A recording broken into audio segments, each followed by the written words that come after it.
Dan, have you noticed the days are getting short?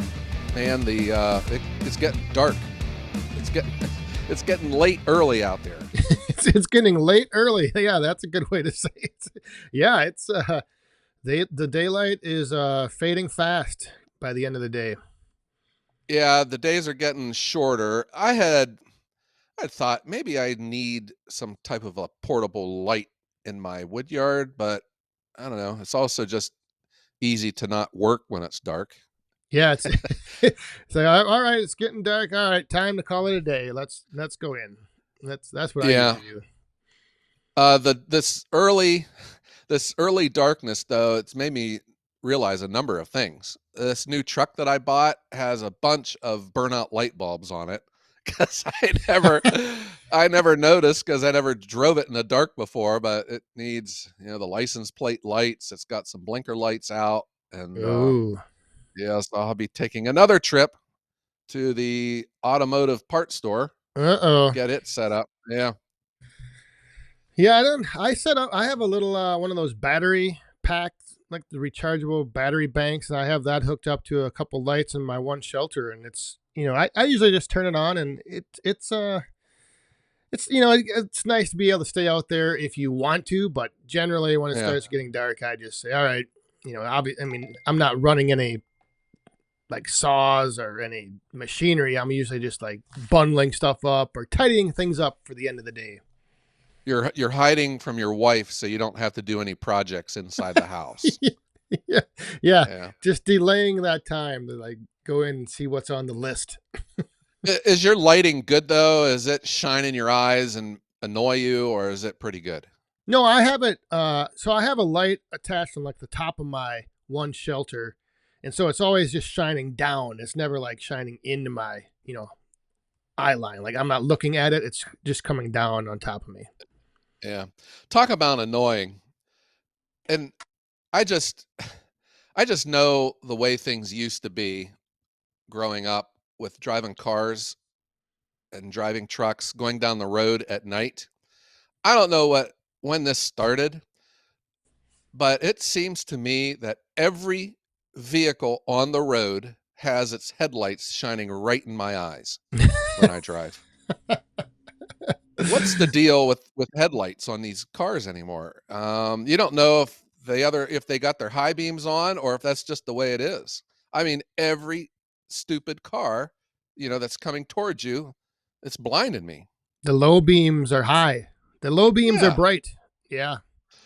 The other thing I noticed too about headlights on cars, like if you're driving down a dark road all by yourself, so there's no one else around, it's like the lights are more pointed and laser beam like. They're not diffuse. You can almost see like a curtain that comes down over your eyes to where the light is and where the light isn't.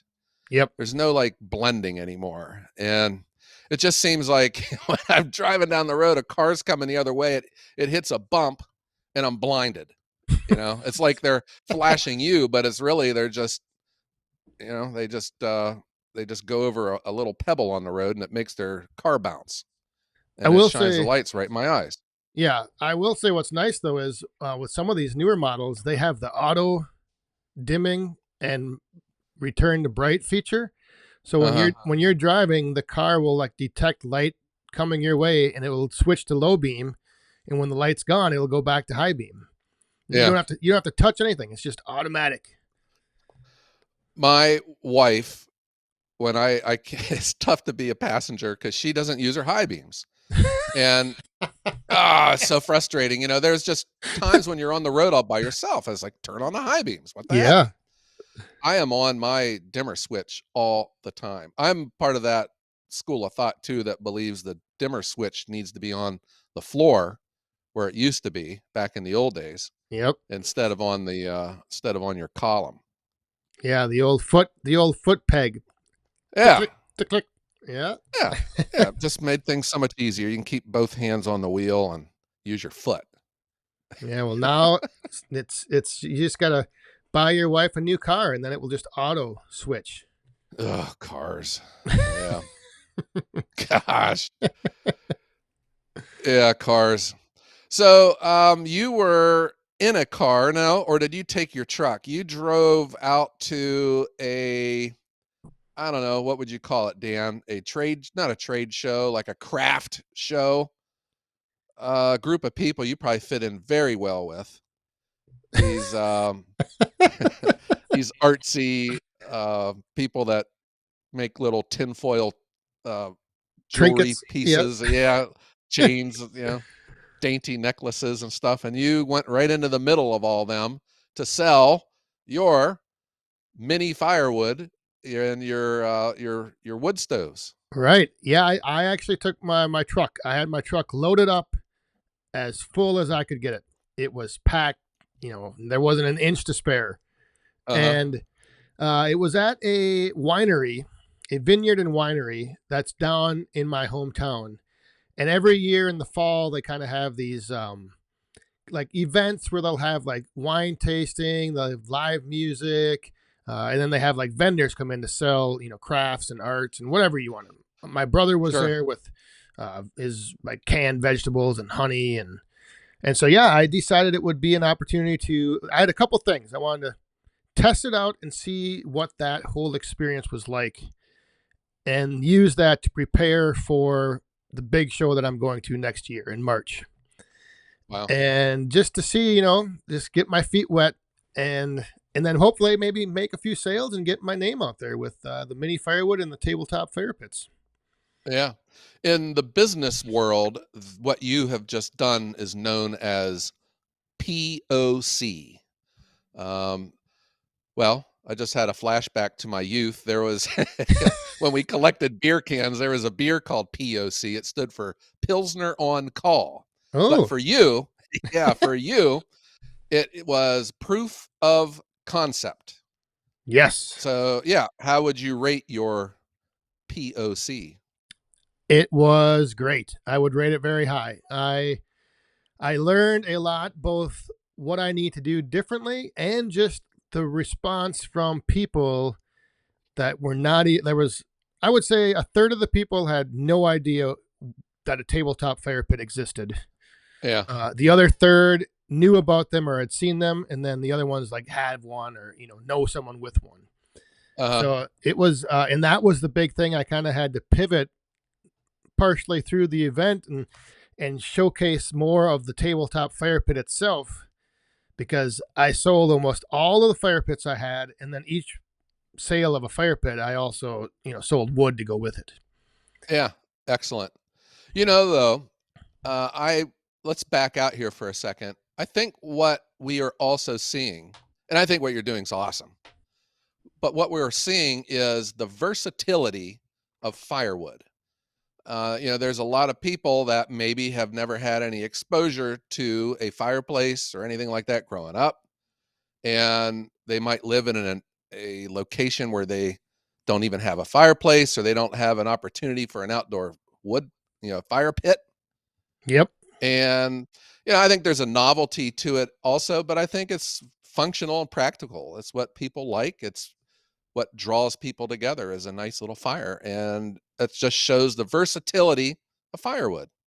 Yeah, and people who enjoy having a fire but didn't realize, like I had a lady, telling me like, oh, she used to always have a fire where she used to live, and now she's in a different house and she doesn't have a big backyard, and like she goes, I had no idea this would be perfect. I could just set this on my table right out on my patio, and I'm like, yes, that's exactly what they're designed for.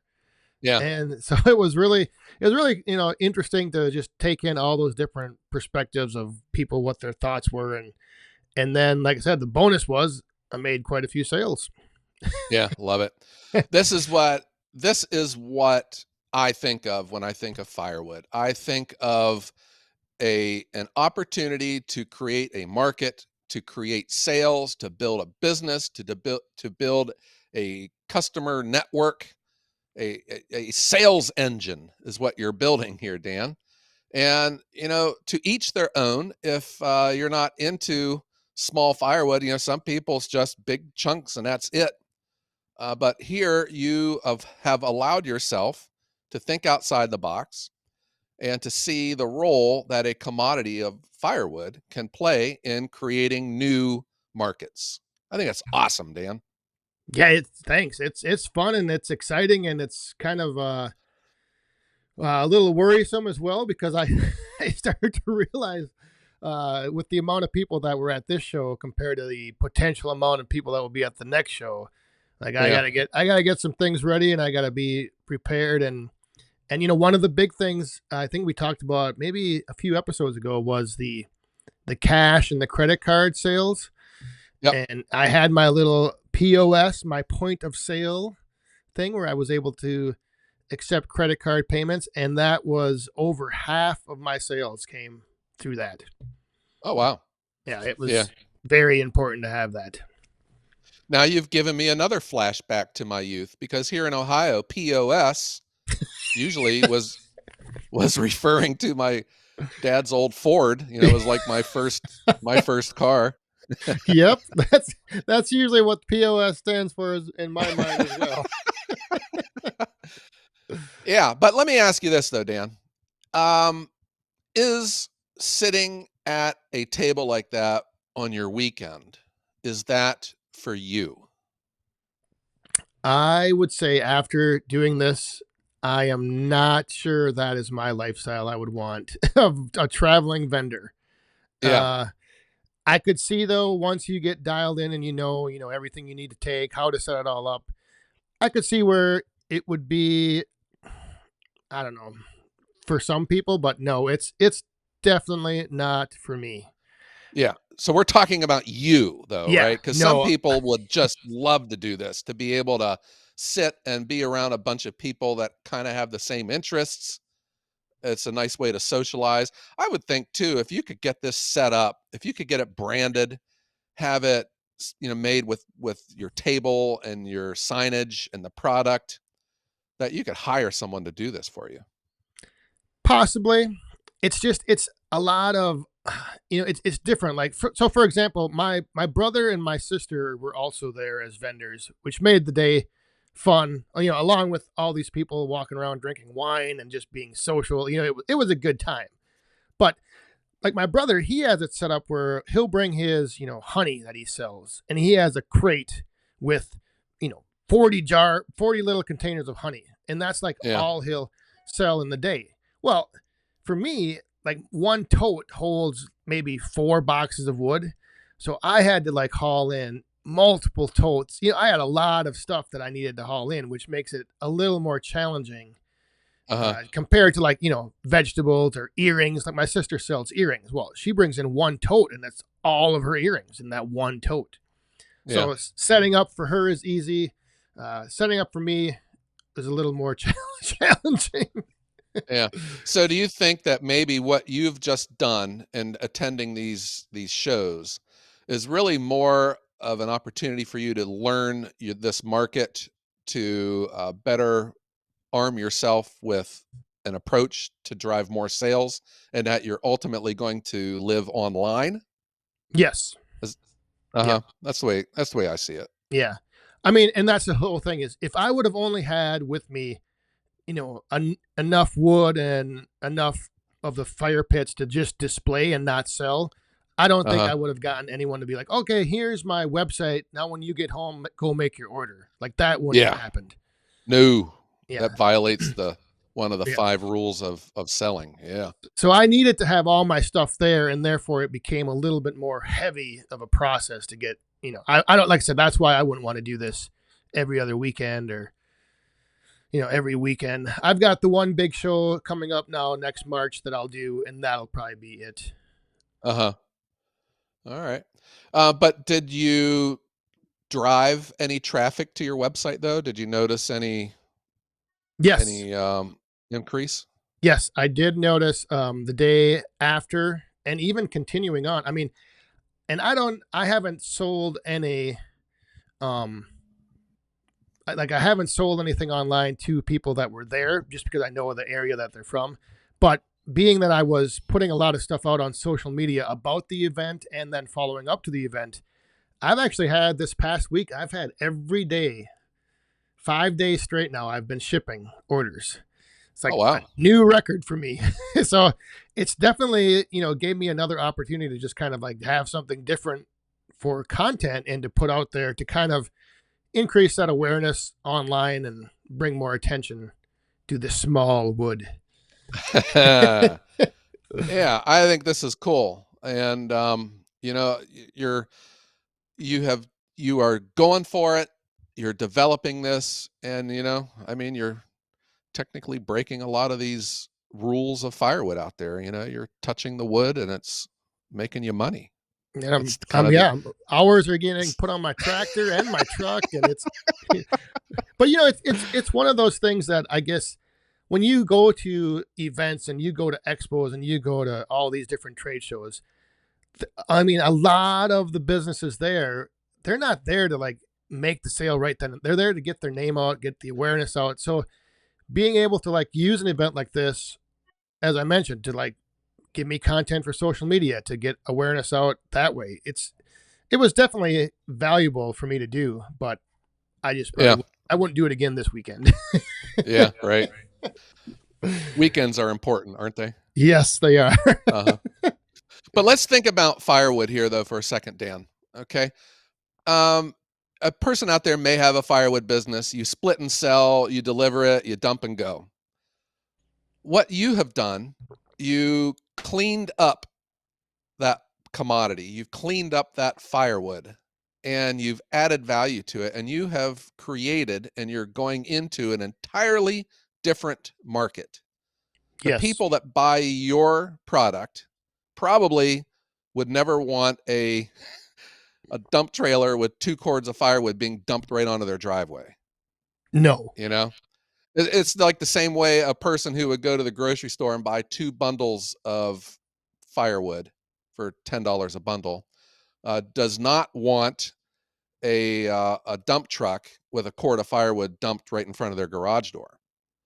And because you saw this opportunity, because you wanted to take the time to process and refine, clean up, package, market, you've created a new market, man. Way to go. Thanks. Yeah, it's Yeah. crazy. And the other thing I'm finding out is I'm starting to see through repeat customers like how often, it's like for me, we probably have a fire a couple times a week. So, like if I was a customer of myself and I bought a box of this wood, it would last me maybe a week and a half, 2 weeks. And so Uh-huh. like in my mind, that's what I had going into this is how often people might reorder. But I have a lady like out in New York that I was like, God, she's reordered twice from me and it's been a while. So I'm thinking maybe she's, just not interested anymore. But then all of a sudden, a few days later, she ordered 3 boxes. Wow. So, it's like she wants to stock up and then, maybe she only burns, has a fire once a week. And so a box lasts her longer than it would last somebody else. So it's just fun to start seeing the trends of repeat customers and how often they go through a box of mini firewood. Or it makes a good Christmas gift. What do you think? Yes, that's the other big thing. That's what a lot of the sales were. Is I had ladies that were buying it for their husband and people buying it for somebody else. A lot of gift ideas were spawned from seeing that little mini fire pit. But what about the guys or gals out there who are selling firewood and they just do it their way and they are selling it, but they also have it into the back of their head, man, could I be making more money doing this? Well, here is a example of what you can do. Spend some more time, clean it up, market, package, and bam, you've just, what did we estimate? You're about $8,000 a cord in mini firewood. It's a lot better than, the going rate out here with where the Amish sales are asking like anywhere between 200 and 225 a cord. Yes, but remember, what about the taxes? What about the taxes, Dan? I mean, Because I know that you are reporting all of your income, but what about the taxes? Right. That's biting into your profit. And yeah, it's not bad though, for a hobbyist. It's not too bad. Hobbyists don't pay taxes, do they? Oh, yes. Well, I do anyway. So yeah. All right. But yeah, it's another thing where if you look at a lot of people will look at firewood and the number one thing they think of is firewood is for heat, someone Yeah. heating their house. Yeah. And I'm here to tell you that is the last thing I thought of when I got into firewood. Sure. Like heating is one thing, but there's so many more Yeah. recreational uses for it. Well, that's technically a true statement. Firewood, well, it can be true, but it doesn't mean that's the only thing that it's for. Yes. Yeah. Firewood plays a lot of different roles, Yep. 1,001 different uses. But, to each their own. If that's the market you want to sell to, have at it. But don't let that trick your brain into thinking that's the only thing that it is for, because here, Dan's proving otherwise. Yeah, and I've got a few things coming down the line here in a little while that are going to be pretty exciting. I'm anxious to, I guess, reveal and get ready Uh to huh. send out there Yeah. another Well, interesting the twist. the same thing happened to me because I had just had it in my eyes that I'm going to avoid people that heat with wood and go after a different market. But and then once it started working, then I'm starting to, I started seeing different things too that I could do about my branded kindling bags, my fire starters and all, and just add on sales, and it just gets the ball rolling. When you allow yourself to think differently, usually great things happen. Usually, hopefully, great things will happen. Yes. Well, I was going to Mhm. say you could also think that I'm going to go rob a bank. That's not necessarily something that's going to That's lead true. to long-term success. Yeah. All That's right. true. Yeah. But I bet you your back feels better at the end of the day than your traditional firewood guy. I kind of hurt my back yesterday trying to Uh push oh. a dumpster. Yeah, there was a dumpster set in front of this one restaurant's woodshed, and I tried to push it out by hand, and I kind of went, Ooh. ugh. Yeah, I'm not as young as I used to be. I know that feeling. Yeah, my back was from hauling those totes around. My back was a little sore, but I did. The other big thing I learned is, um, when I got back, I had a couple totes with boxes that were already boxed up. The wood was in the box, ready to go. It wasn't sealed shut yet. Yeah. But then throughout this past week now, getting orders in, it was a lot easier to just go grab the box already packaged instead of, because before I was always doing it as the orders came in, I would just box up the wood. So I'm thinking I'm going to change things around and kind of start building up a little inventory of ready to go, ready to ship boxes, and that Uh-huh. way it'll make it easier Yeah. when the shipping has to be done. And that's one of the challenges of having a brick and mortar location, or for you when you have a stand set up at one of these shows. One of the realities of retail is full shelves sell product. And it's kind of counterintuitive. You're gonna have, if you walk into a store and the shelves are bare and there's like one box of nose spray on the shelf, you don't you're not going to buy it. It's just kind of creepy. You wonder, why is this the last one there? So retailers, they want to have full shelves so that there's 20 boxes of nose spray when you walk in. But then the counterintuitive is that you had to spend money. Those are little $10 bills laying on the Yep. shelf for the retailer. So here you are, you want to have product at your shows to make it look like that you're legitimate. It sends a good message of value to the customer, but you also don't want to have all that money spent up in all of this product, which you could, if you're selling online, have an inventory of zero. And whenever an order comes in, you can buy one and then send it out to the person who bought it. Yep. Hmm. Yeah, it's like I said, there's just a lot of little ins and outs that I'm learning along the way as I go. Yeah. I think the sky's the limit, Dan. Well, I'll tell you one, the limit is my motivation. how, how many boxes do I want to pack up each day? That's where I'm starting to wonder, what have I gotten into? Yeah. That's the old saying. Well, I love it, but I don't love it that much. Right. It's, Yeah. All right. Well, Dan, this was fun, and I think that it is insightful.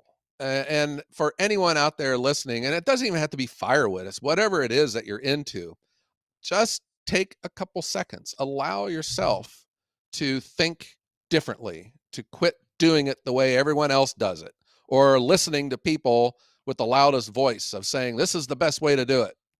That's not the case. There's usually not a best way to do it. And if you allow yourself to look at it, you can create a market the way that Dan's doing right now. Yes, indeed. All right. All right, Joe. So are you ready to strike up the band? I've been ready since that headlights were in my eyes last night. Let's strike up the band. I'm seeing spots. All right. Well, thanks everyone for tuning in to the #1 firewood podcast in the world, the Woodhounds, right here on your favorite streaming service. Yeah, and if you would please consider giving us a 5-star review, it does help us out being found by other people out there who could benefit from such high quality and engaging content, like right here on the Woodhounds. That's right. Many people suffer from insomnia, and this may help them. Hey, we're here to help, guys. That's right. All right. Yeah, so Dan, let's tell everyone out there to think differently and look. I have no idea. Cool. I thought you were going to say it. Yeah, as clueless as I am. Yeah. And have a great day.